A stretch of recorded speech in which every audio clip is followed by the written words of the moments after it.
Good morning, everybody, and welcome to the New York State 2020 Cybersecurity Assistance Program. At this time, we will begin our live broadcast. So again, welcome. This is part 4 of our 5-part webinar series. And as I said, this is a live broadcast. However, it is also being recorded, and you can view this event and all of our other workshops and webinars at New York, and that's spelled New York, MEP.org. And again, New York, MEP.org. We will end this program this morning promptly at 12 o'clock, so it's going to run from 11 to 12, 1 hour, and we should have 10 to 15 minutes at the end of the program for a short Q&A session with our presenter this morning from Mohawk Valley Community College, and that's Paul Laporte. You may submit questions in the Q&A section at any time in the control panel. So at any point in time during this morning's broadcast, please submit your questions and we'll be sure to address as many of those as we possibly can. With that, please sit back, relax, enjoy this morning's presentation. Next slide, please. Okay, so I'm Corey Albrecht. I work for Mohawk Valley Community College. I'm the director of the MEP Center here in the Mohawk Valley. And that's AIM, A-I-M, and that stands for the Advanced Institute for Manufacturing. As I stated, we're the MEP Center here for the 6-county Mohawk Valley region, providing services and programming to more than 500 small and mid-sized manufacturers. Next slide, please. Okay, so what is the New York State Cybersecurity Assistance Program? So this is a grant program. It was awarded to Mohawk Valley Community College in May of this year, and I'll paraphrase when I can here, but it has 3 main objectives or tasks associated with this grant program. Task number 1 is to establish a marketing plan and an outreach plan with Empire State Development, which will leverage the state's regional cybersecurity assets.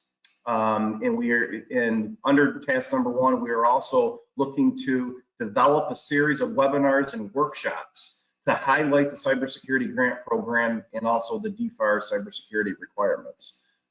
Today, as I stated, is part 4 of our 5-part webinar series, and the final broadcast as part of our webinar series will be on January 26th. And if you're not already registered, once again, with the web link here, NewYorkMEP.org, please sign up for all of our broadcasts. Next slide. Task number 2, directly as a part of this grant, is to train companies how to perform a NIST 800-171 self-assessment.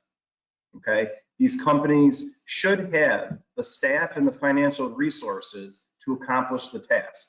A minimum of 250 Department of Defense manufacturers will be awarded and engaged with through this no-cost, on-demand, and virtual training tool, which was developed by Mohawk Valley Community College and our partners, Fuse Hub. And then the final task and objective number 3 is to assist those organizations, Department of Defense supply chain organizations that do not have the resources to perform a self-assessment on their own. Through this grant, directly, at least 67 defense companies will be awarded with an 800-171 assessment, which will be performed by one of our well-trained implementation teams located in the state of New York. The award can be up to $6,000 of a $7,500 assessment project. Next slide. And here's our partners. All successful programs and grants are made possible with the strong strategic business partners. This grant originated at the federal level through the Office of Economic Adjustment. It was awarded to the state of New York, Empire State Development, and then as a sub-recipient, Mohawk Valley Community College and the Advanced Institute for Manufacturing. We are the administrators of the grant.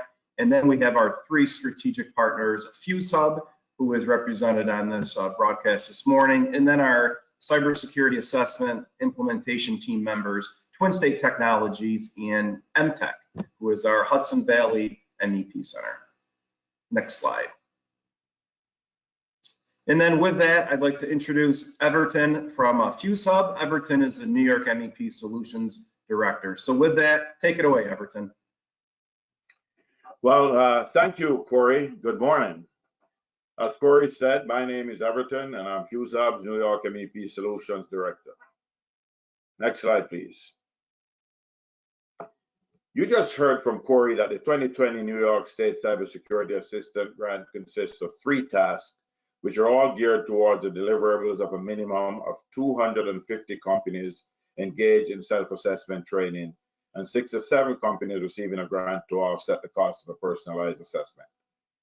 So, how do we plan to accomplish this? To do so, we introduced the concept of a DoD cohort program.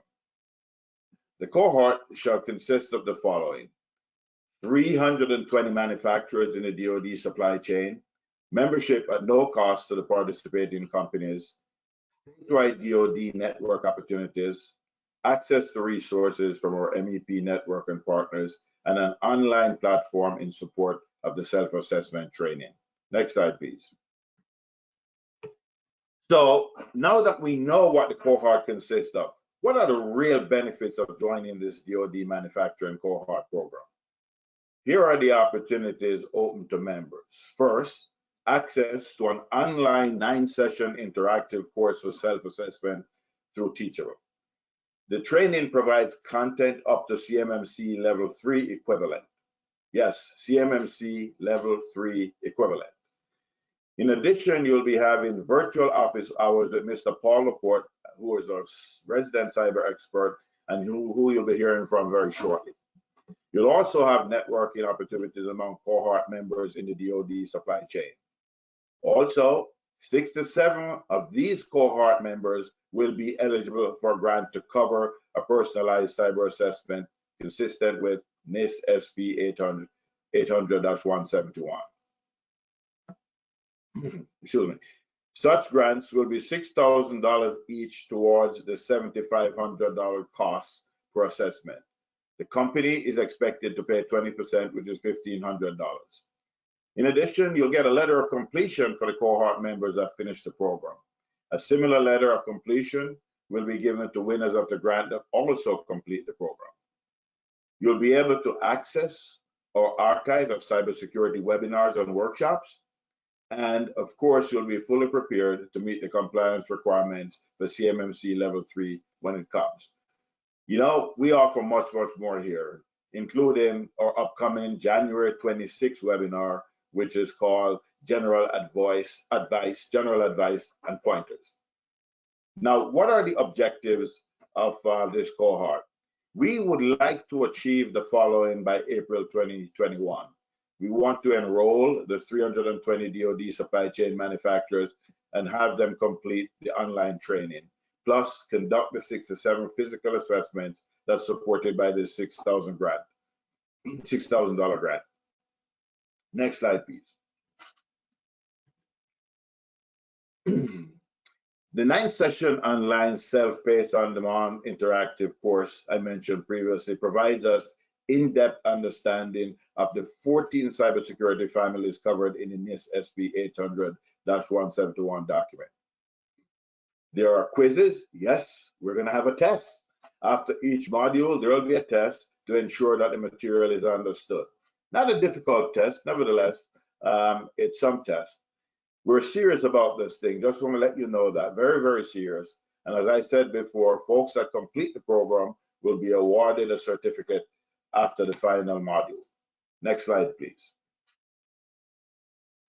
So earlier, I mentioned the access to our archive of cybersecurity webinars and workshops. Well, we created a 5-part webinar series of which we've already presented 3, and this one is the 4th. So on January 26th, we'll present the final one called General Advice and Pointers. All of these webinars will be available to cohort members through the New York MEP website. In addition, the 3 workshops that were already completed will also be available to cohort members. So if you're a manufacturer in the DoD supply chain, I urge you to take advantage of this program. Please join the cohort by going to newyorkmep.org/cohort-apply/.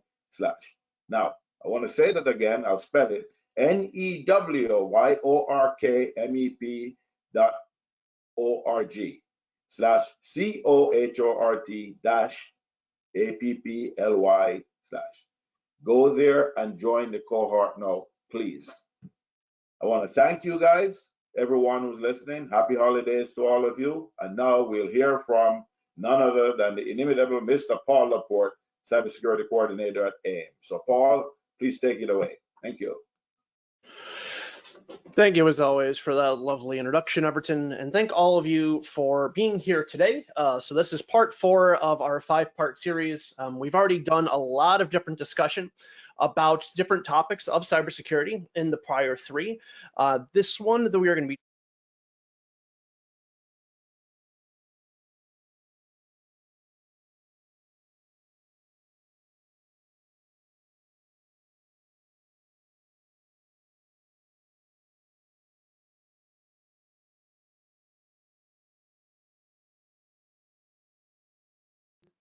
There we go.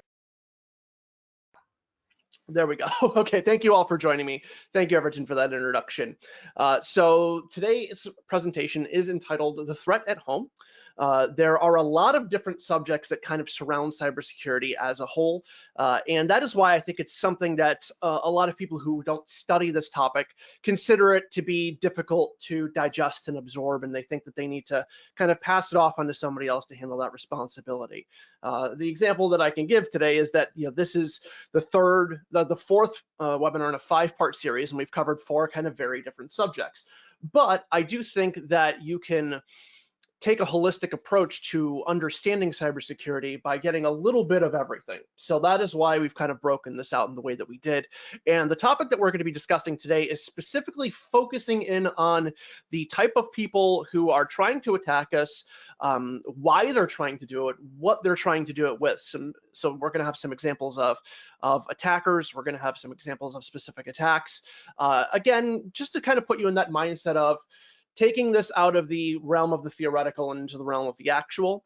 So we're actually considering the specific people and not some shadowy entity who is trying to attack us, and get a little bit behind their motivations to help understand them a little bit better.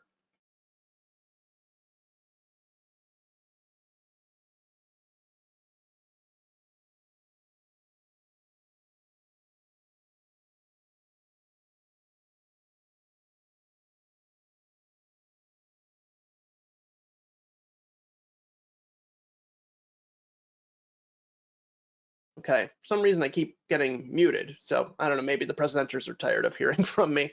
Okay, so let's go ahead and to start things off, consider the anatomy of an attacker. So these are the things that we want to consider when we're thinking about people who are trying to hurt us as a business, who are trying to launch attacks against us.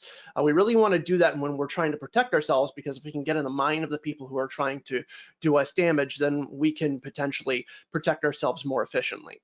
So when we're doing that, we want to consider 3 factors. First, we want to consider who is attacking us. Then we want to consider why they're attacking us. And third, we want to consider what they're attacking us with. So starting off with who is attacking us. When I started learning cybersecurity, one of the earliest things I learned in one of the very first classes I ever took, it was something that stuck with me throughout my entirety of doing this work, and that was the Scram score. This loose kind of theoretical thought exercise really is a snapshot of the different types of attributes that a person attacking you is going to have. And it helps kind of determine who is the biggest threat to the information that you have, the biggest threat to your company. And SCRAM stands for 5 different attributes: skills, knowledge, resources, access, and motivation. So skills are, simply put, how technically proficient a person is in attacking you. So how good of how technically sound they are, how knowledgeable and educated they are, how much experience they have with attacks in the past, all of those things. Knowledge is the knowledge that an attacker has of their specific target, of you potentially. How much they know about you. Do they know the physical address of your facility? Do they have information regarding your email address, regarding your IP addresses, or any sort of networking information? Do they have any sort of login credentials, anything like that, usernames and passwords, anything along those lines? Resources, how much money and or time, more importantly time, an attacker has to dedicate to making sure their attack succeeds. Do they have to do this in a day? Do they have multiple days? Do they have weeks? Do they have months? Do they have years to try and figure out how to compromise you? Those are all very important. And then money does play into that as well. If they have some additional cash that they can sink into buying programs or bribing people or a variety of different ways that they can exploit that, then that's going to help them as well. Access. How much access do they have to the systems that they're trying to compromise? Can they physically touch them? Do they have some sort of username and password for those targets? Do they have an administrative username and password so they could actually install programs or make changes to user accounts? And then finally, motivation. And this is simply put, how badly they want their attack to succeed, how much effort and willpower they are willing to put towards making that attack happen and accomplishing their goals.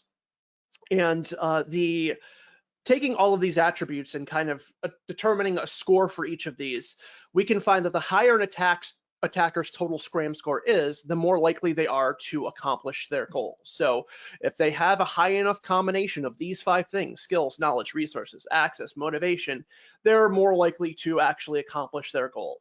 Low scram scores are not going to succeed or will be deterred by low-level security. Higher ones will need very high-level security to deter them, or they're just simply going to get through. There is an old saying that the strongest lock in the world will not stop anybody, it's only going to slow them down. So it's really going to determine how much we slow them down to the point where they decide to give up and go to somebody else versus whether they want to press on and keep working towards actually accomplishing that goal. Now, the interesting thing about this score, in addition to these attributes, is that it actually kind of works like a ranking system for how important each of these attributes are, with skills being the lowest ranked and motivation being far and away the highest. Again, if you are dedicated enough to doing something, you'll kind of figure out a way to make the other 4 work. If you don't have the skills, you can take the time to learn them. If you don't have the knowledge, you can do research. You can obtain the resources and bide your time if you need to. You can get all of these other things, but motivation is really going to be the key to whether or not an attacker is going to get through, because if it's high enough, they will just force all of the others if they need to. Okay, so now that we have that kind of profile established, let's take a look at a few different typical types of archetypes of attackers that we see the most common. The first is the foreign hacker. This is something that we discussed a little bit in our last webinar with Jake Mihevik, talking about different threats to our government and whatnot. This is a security specialist from another country. Usually they choose big profitable targets like large retailers or the United States government, which, even though a small manufacturer would not be considered a big target on the surface, if they're working for the government, they could be a part of that larger target. They are what everybody thinks of when they think of a cyber attack. Again, when you think of a hacker or a cyber criminal, that is usually the first image that pops into your head, is this shadowy figure from a foreign government who is trying to compromise your systems, get money from you, and a variety of other things. These people are high in skill and resources, but usually not a big threat to small and medium businesses if basic precautions are taken. Now, of course, the exception to that would be if you are a part of something like the DoD supply chain. These people would be a little bit more of a concern for you. But again, the thing with the supply chain attack is that if you are taking basic foundational measures to secure yourselves, those attackers are probably going to look for a different target that's going to be easier than you. They're not going to spend a lot of time focusing on any one individual organization. They're simply going to look for the weakest link in the chain, the easiest door to break, and then they're going to go after that one. So if that's not you, then they're going to likely move on to somebody else and find somebody who's going to give them a better return for their investment. Corporate espionage is another profile that we're looking at, and these are attacks that are typically committed within the operating area of a business. So if you are a business that sells products within central New York, then it would be from someone from within that area. If you do business within the Northeast region, then it could be somebody from any of those states. Nationally, nationwide, worldwide, etc. You're looking for people who are really kind of working within your operating area, and this could be a variety of different types of people. It could be competing businesses, angry customers, someone who is looking to resolve a personal grudge. These are people who are typically trying to do the business or employees or owners direct harm because they have some sort of vendetta against them. They are high in motivation and knowledge of the target, and because of this, they're considerably more dangerous than the foreign hacker. The foreign hacker is just looking to get to the weakest point that they possibly can. They don't really have any sort of skin in the game for who they're attacking. They're really more concerned about getting in. Whereas if somebody who is doing some sort of corporate espionage attack, they would be actually targeting a specific company and have some sort of actual motivation to attack this particular target that makes them considerably more dangerous. Then finally, we have to look at the inside attack, and these are far and away the most dangerous types of attack. These are attacks that are committed by somebody who is currently employed by the organization. And these can be a variety of people again. They could be disgruntled employees. They could be somebody who is running a parasite business off of company information or intellectual property. It could be somebody who's trying to blackmail somebody within the organization or the business as a whole. Or it could simply be harm that's being caused by accident by one of your employees. Somebody delete some files that they were not, that they didn't mean to, or they moved some things onto a home machine and then they get compromised that way. These are, again, far and away the most dangerous because motivation is the attacker's only real limit. They have incredibly high access and knowledge because we have to give it to them to do their day-to-day work. They need to have access to our systems to do their job, to make sure that they can conduct business in a way that is efficient and productive. We have to give that to them. We have to give them the keys to the castle because they're the ones that help it run. And it's also for that reason that these are the most difficult to prevent. If somebody has some sort of underlying motivation and they can keep it well hidden enough, they can do a tremendous amount of damage based on whatever systems that they actually have access to. So now that we've taken a little bit of a look at the different types of attackers, let's go ahead and talk about motivations, because not all attackers have the same goals when they're committing an attack. The motivations can vary widely, but they can ultimately be boiled down into three distinct categories, and I like to call those the 3 Ps: profit, politics, and practice. So profit's pretty self-explanatory. These are attacks that are committed in an attempt to make money for the person who is launching the attack. And that can be done in a variety of different ways. It can be done via identity theft, either directly or through the reselling of information.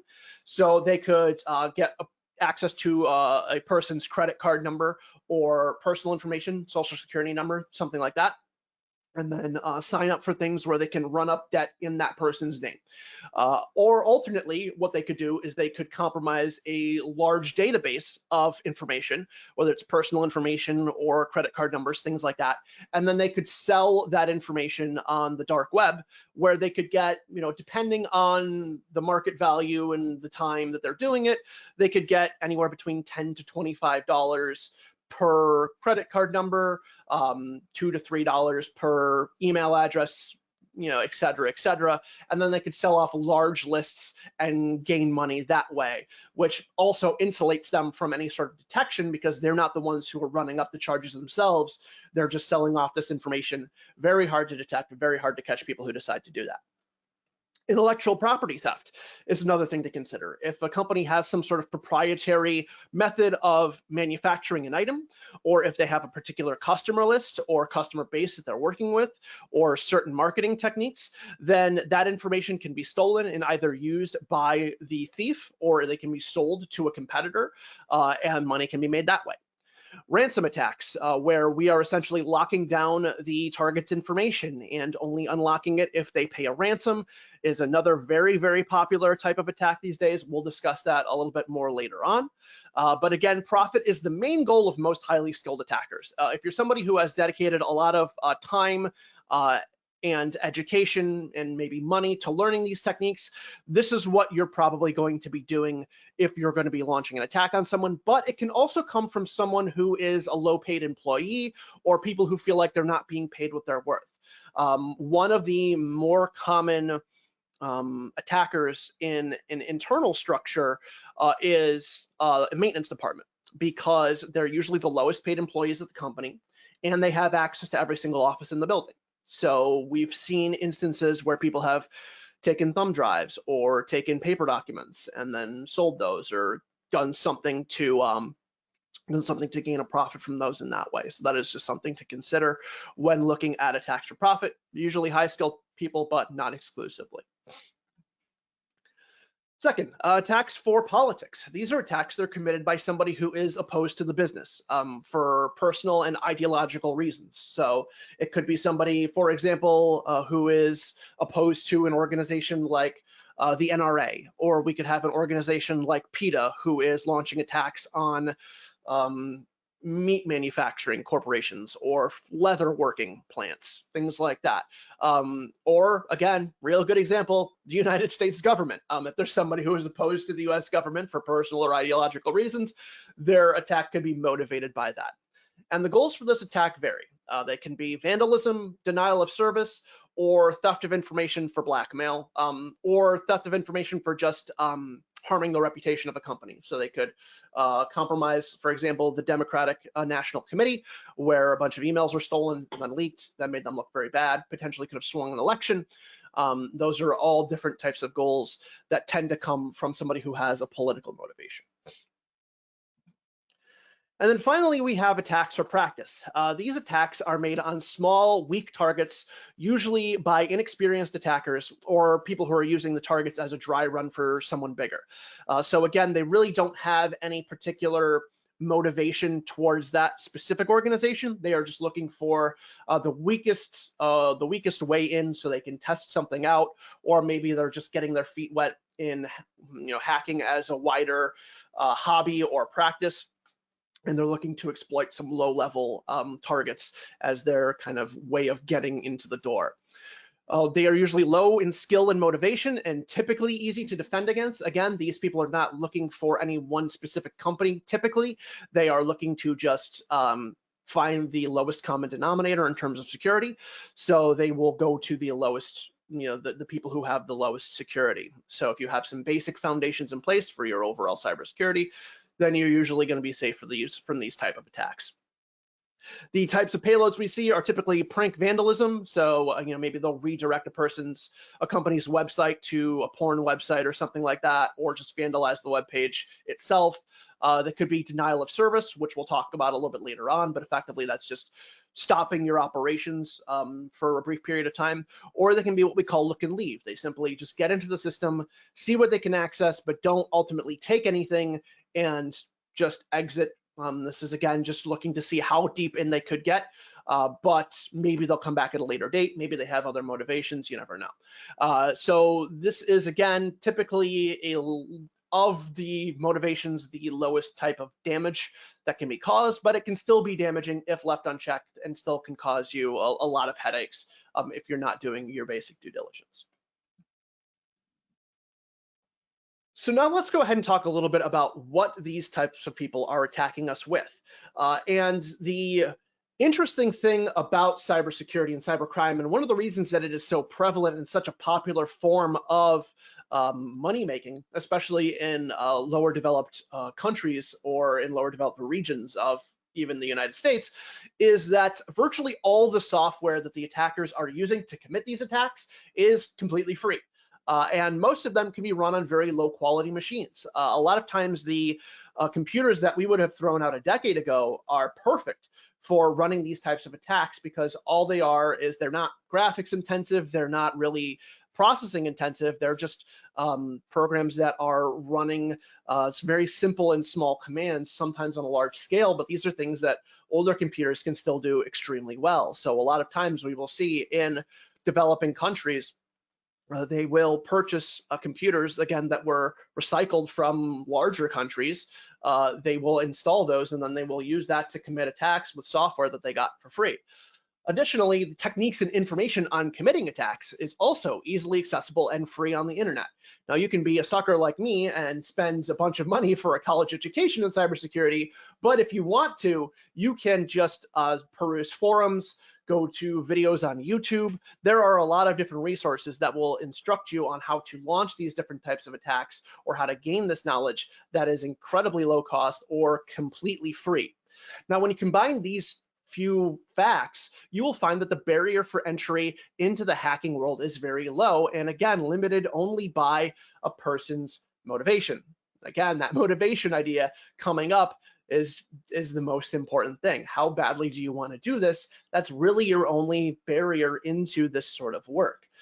Additionally, if you do have a little bit of money to throw around, there are specialized tools that can make once complex attacks extremely simple. There are devices you can buy that you can just plug into a person's computer that look like a USB thumb drive that will then install, look like a keyboard, and then run a series of keyboard commands. There are special wireless access points you can buy that you can use to duplicate a nearby network and then direct people who connect to that network to false websites. There are a variety of things that you can do. Again, these aren't even terribly high cost. Usually things like this run south of $100. So you don't even need a lot of money, but if you have a little to throw around, then it makes your work even easier if you do have that sort of resource available at your hands.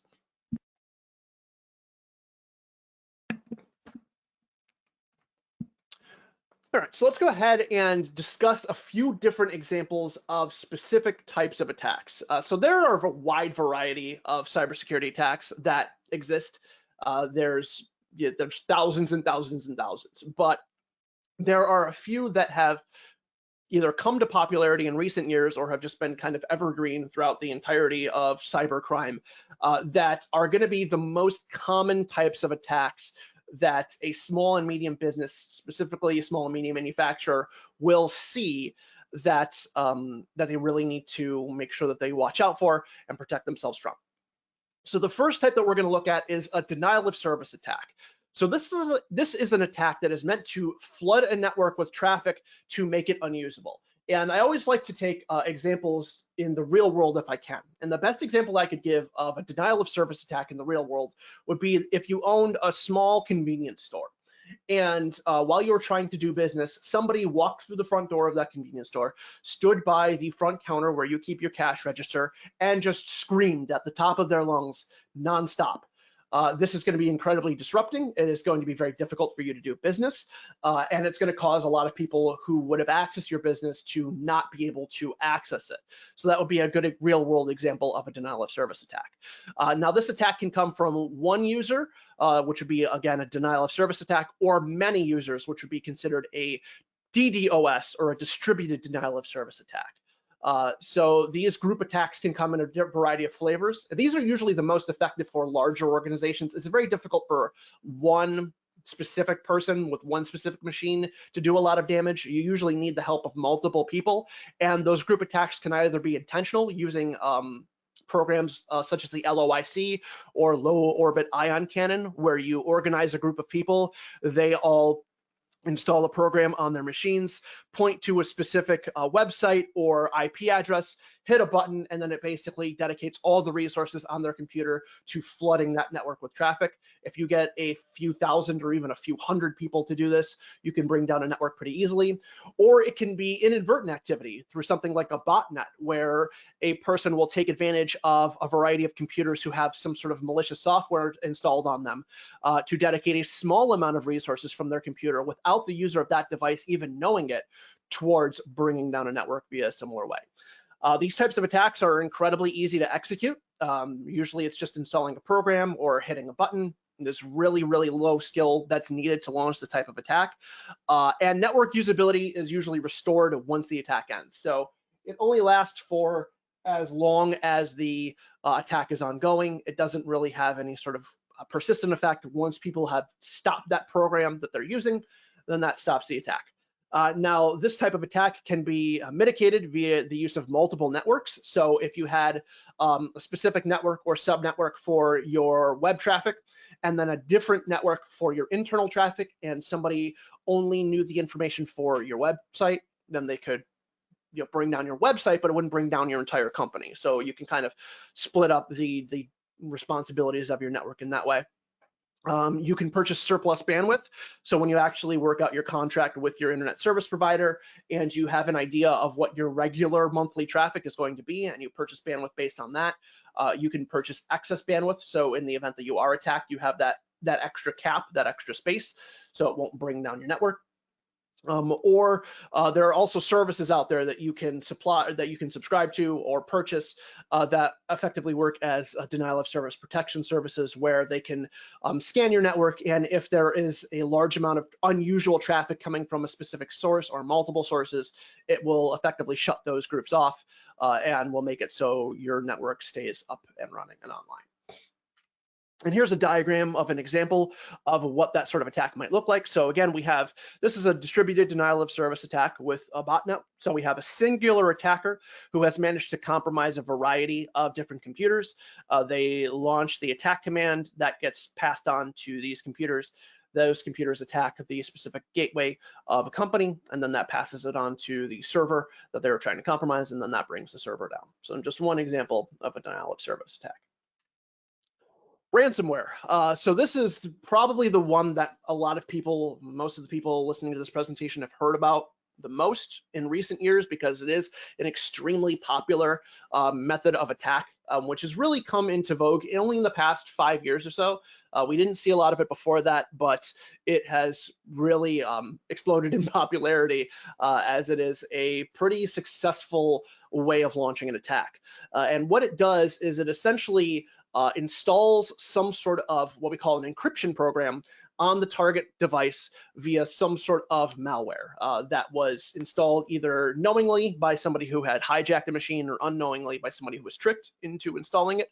And then what it does is it takes all of the information on that machine and it essentially locks it up. So again, using a real world example, say you had a filing cabinet that had all of your information stored in it, and you needed to access this filing cabinet to do business. Well, say somebody managed to get into your facility and then put that filing cabinet in a room, and then they locked that room, and you didn't have the key to that room, and the door was unbreakable. And they said to you, give me $200 and I will give you the key to this room.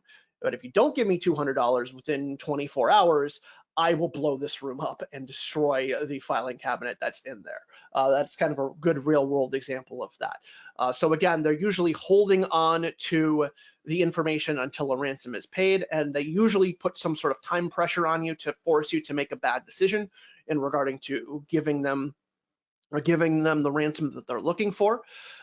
This can be prevented in a variety of different ways. So it can be prevented via most effectively sound policies and employee training. So we want to really make sure that we prevent that sort of program from getting onto our computers at all to begin with. And the best way to do that is making sure that the people using these machines that they're trying to attack, either making sure that they can't install programs, so delegating responsibilities for installing programs to just your IT administrators and not allowing your general users to install programs will help with this. And then also just training your employees properly so they know what this sort of trickery might look like. They can detect it, and then they can avoid installing something that they weren't supposed to. Additionally, this type of attack can be mitigated through frequent backups. So if you're regularly backing up your critical systems and you have multiple backups of those specific systems, then instead of needing to pay the ransom, all you need to do is just restore one of your backups that hasn't been infected. This is if it has already been if your machines have already been infected, this is the best way to kind of prevent having to deal with this sort of problem. And when we find that a lot of these organizations that are targeted, this is very popular in like healthcare industries, school districts, transit systems, things like that. When these attacks succeed, they are typically because either the organization has not been backing up their information, or they have been backing it up, but they haven't tested the backups and they found that the backups didn't work for whatever reason. Whatever happens, I would recommend to not pay the ransom for a couple of reasons. The first is that, number one, it just encourages people to continue these types of attacks because it shows that they work. And that is one of the reasons that they're so prevalent these days, is because insignificant enough people pay the ransom that it's deemed as a viable type of attack. The second reason that I would recommend not paying the ransom is because the ransomer is under no obligation to actually give you your information back. They can simply say, okay, thanks for the money, bye, and then leave your stuff locked or destroy it anyways.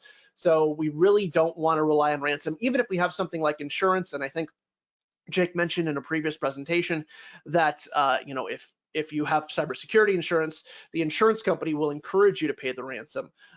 Again, really, we want to avoid that from any sort of practical perspective. If we can, we only want to do that if that is the absolute last resort, and like our whole business is going to crumble if we don't pay the ransom. Because again, even in that case, we're simply rolling the dice. We don't know for sure if that is actually going to get us our information back. And this is an example of the type of thing you would see if your computer was infected with ransomware.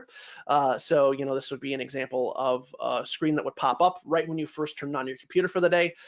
Tells you what happened, how you can recover your files, gives you instructions on how to pay. Usually this is paid through some sort of prepaid credit card, or prepaid debit card rather, or Bitcoin, or using some sort of untraceable method of payment, so you couldn't dispute the charge or have it withdrawn or tracked or traced in any sort of way.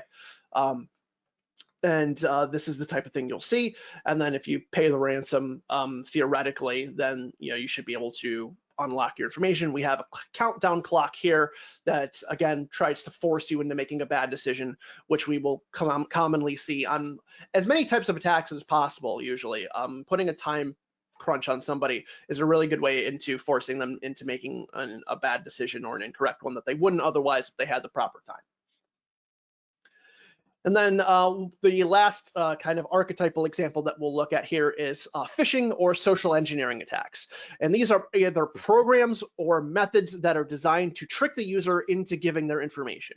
Now, phishing is the digital form of this. So these can be websites or programs or emails that are disguised as something trustworthy in an attempt to get the victim to divulge personal information.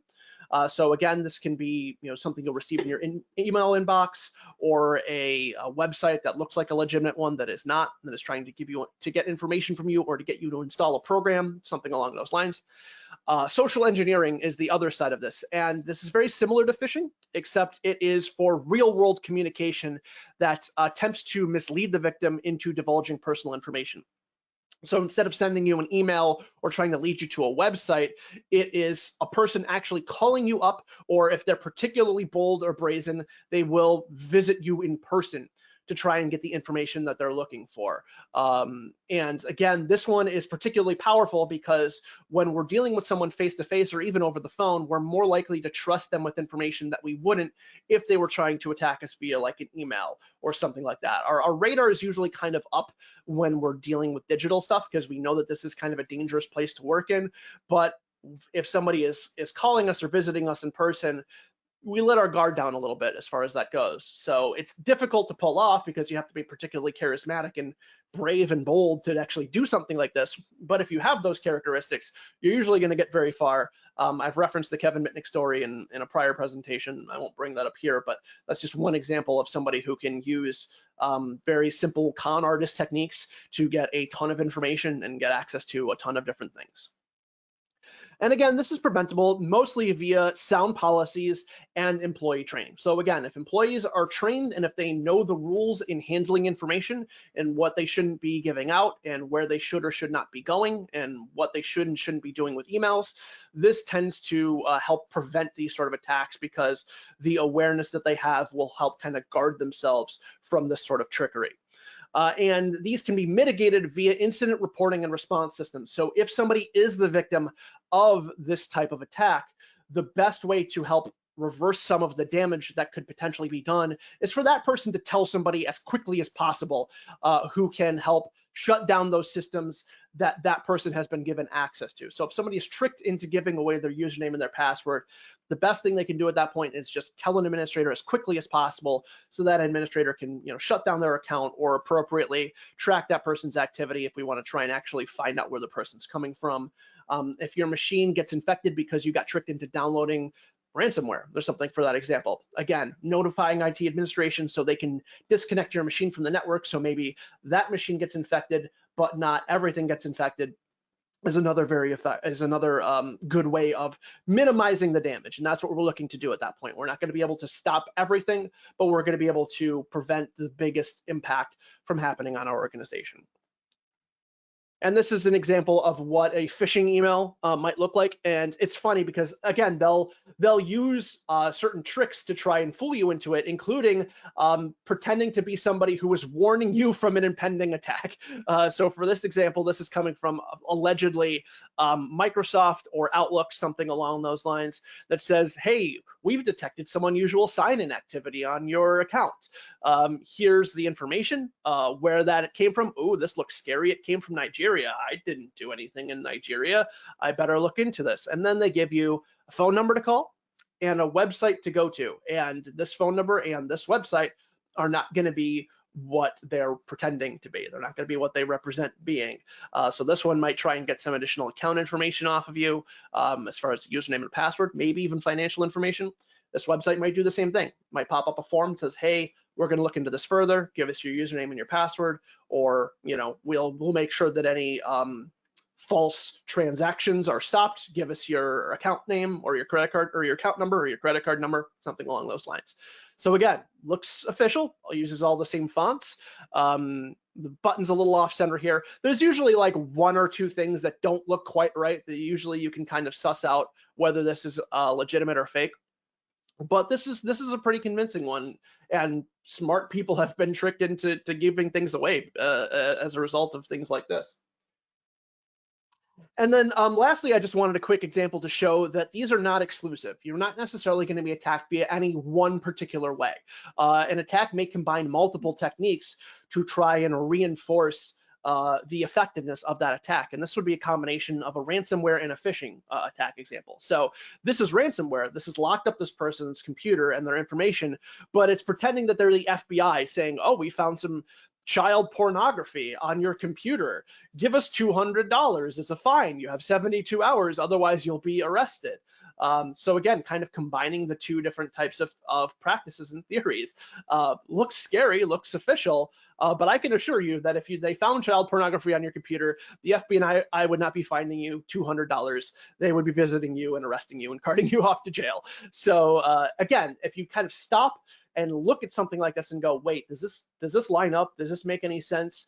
Usually you can, just kind of logic out the fact that this is not legitimate. But when you first see this, when you first log in for the day, it can be very scary and you could be tricked. So just something to watch out for. All right, so wrapping everything up, the few things I want you to take away from this particular presentation is be aware of the who, the why, and the what. Who is attacking us, why they're attacking us, what they're attacking us with. Those are all things you want to consider. Think like the people who are trying to attack you, and then you can help protect yourself overall. Take proper steps to protect yourself from the most common attacks. So the things we saw, ransomware, phishing, social engineering, denial of service attacks. We really want to make sure that we at least protect ourselves from those things, and then we can move on to more kind of outlying attacks once we've got ourselves secure. And then finally, don't be afraid to ask other people if you are unsure of something. If something happens to your computer, or you come across something, or you receive something and it looks strange, don't be afraid to tell somebody. Don't be embarrassed because you don't know the answer yourself. Don't be afraid to ask a stupid question. There are no stupid questions when it comes to cybercrime, cybersecurity. Talk to a supervisor, talk to an IT administrator. Communication is key for cybersecurity, and it is the biggest enemy of attackers. If we communicate amongst each other, we can do a lot in order to protect ourselves from these types of attacks. So I know I went a few minutes over, but I think we still have some time for some questions. So I'm going to go ahead and open up the floor, and I'll be happy to answer any that people might have. Okay, thank you, Paul. As Paul said, folks, at this time, we do have about 10 or 12 minutes here for some questions. So if you have any questions for Paul, myself, or Everton, you can put them into the questions section of the control module. Everton, thanks for joining us. Paul, I have one here just to get going here, and hopefully it provides some food for thoughts for the participants to ask some more questions.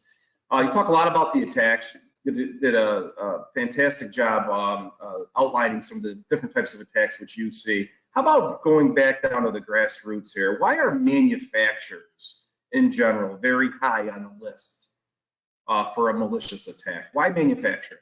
Sure. So again, when you're an attacker, you are going to typically look for the path of least resistance to get to the information that you are trying to gain. And when it comes to the different types of businesses out there, small and medium manufacturers tend to dedicate the least amount of their resources towards making sure they're secure.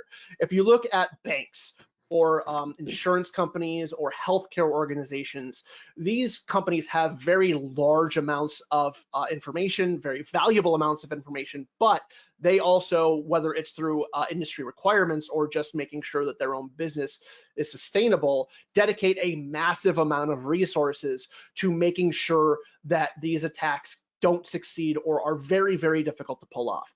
When you talk about small and medium businesses in general, but specifically small and medium manufacturers, the amount of resources that they're dedicating to preventing these types of attacks or detecting them is very low when you compare it to all the other things they're investing in.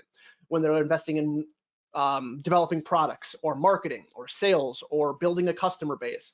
These are all things that take priority over cybersecurity, and cybersecurity tends to be a thing that either they're dedicating very little time to or no time at all, with the idea of I'll get to it later. So because of that, attackers know this. They know the fact that these types of businesses tend to be the weakest, and they may not be able to get as much from them as they would from Amazon, but they're going to be able to get it a lot easier and for a lot less investment of their time. So it ends up being a very, very valuable target for them overall. Great, thanks, Paul. Again, folks, we have about 10 minutes left. If you could please submit your questions in the question section of the control panel here. Everton, the questions are starting to come through here. Here's one that I believe should be directed your way. Question is, how long is the grant and the cohort available for? And is there a cutoff date or a suggested cutoff date that they should register? Okay, thank you, Corey. So this grant extends until September of 2021. However, as I mentioned before, our goal is to try to get the cohort filled by April of 2021. We would like to be able to get that and to get our 6 or 7 companies all lined up and in the process of completing their personalized assessment. So I would recommend that companies interested should apply to be a member of the cohort as soon as possible. And we remember they're only going to be 320. So try to get that in by April if you can. Thank you, Everton. Paul, I'm going to throw this one to you if you don't mind. Coming from the audience here, states one of the vectors that is common for malware is through mobile devices connected to companies' networks. What tools are out there to help mitigate those devices as a problem? So again, the best tool that you can have is a strong policy and investigating whether or not you want these devices to be connected to your network to begin with. If employees need to connect their phones to the internet to do, regular business, they use it as kind of like their way to send emails when they're walking around on the floor, things like that, then that's fine. But you need to investigate whether or not we want those people to access our main servers or be able to communicate with the other computers on our network that are at our desks. Very commonly, the answer to that is no, you don't usually need to, and in the vast majority of cases. So what you can do is you can set up 2 types of networks. You can set up your main network, and then you can set up a guest network, where the guest network can get out to the internet, but it can't get to anything internally within our company to move that information over if a person's mobile device may be infected with something. That is the best way to do it. And if you do, for whatever reason, need to have these computers connecting to your servers, then at that time, you really want to look at the best procedures for those things. And there's a lot of questions that you have to ask yourself for that. Number one is, do we want to force our employees to install some sort of antivirus or anti-malware applications on their phones? Do we want to require them to have some sort of encryption program on their phones that locks this data up if they're saving it on those mobile devices? And that's really going to kind of depend on a case-by-case basis. So that's really kind of a deep rabbit hole you have to go down through if you want to allow that. And you, again, the vast majority of the time, I would really just recommend figuring out a way to not have them interact at all. We really want to minimize the amount of time that personal devices have any sort of communication with our company issued devices, because we typically don't have any control over the personal devices, certainly not the level of control we do over company organized ones. This also goes for removable media devices like thumb drives or external hard drives as well. If we're going to use those, if we need to use them at all, we want to make sure they're company issued and they're being used for specifically company business. Thanks, Paul. Everton, another question here from the participants. I'd like to direct it towards you if I can. I feel like we addressed a little of this, but I'd like to have you just go in a little bit more detail, if you could, please. Can you tell us about the opportunities that exist for a company joining the cohort and some of the overall benefits? Certainly. So I mentioned before, a very, very important thing is this access to the online interactive 9-session course for self-assessment through Teachable. The importance of this is whether or not you've gotten a personalized assessment or just a member of the cohort, it will take you through a deep understanding of the 14 families that's described in the NIST SP 800-171.